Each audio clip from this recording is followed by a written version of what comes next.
PDS。ガイズ、プレゼントキヨンとね、世界一ね、甘いお菓子をね、アリンコ様にあげたいと思います。で、世界一ね、甘かったらね、世界一アリンコが寄ってくんじゃないかっていうね、思ったんで、やっていきたいと思います。でね、本当は茶色いんですけど、茶色だと見づらいと思ったんで、白いやつを買ってきました。なんかあったんでね、白いやつの方が見やすいと思うんで、じゃあちょっと開けてみましょう。うわ、でかいな、でかいな、でかいな。こんな感じになってます。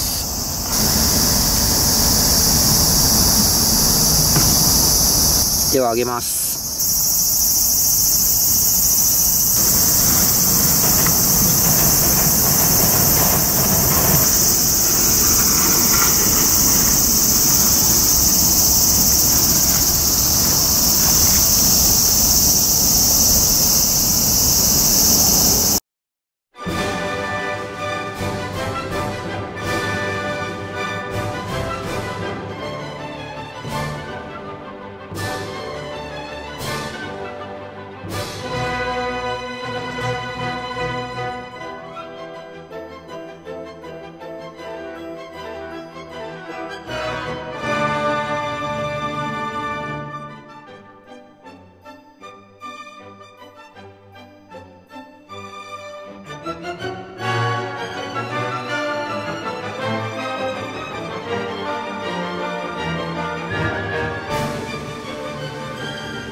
PDS 株式会社。うわー、やべえやべえやべえやべえ、なんだこれなんだこれ。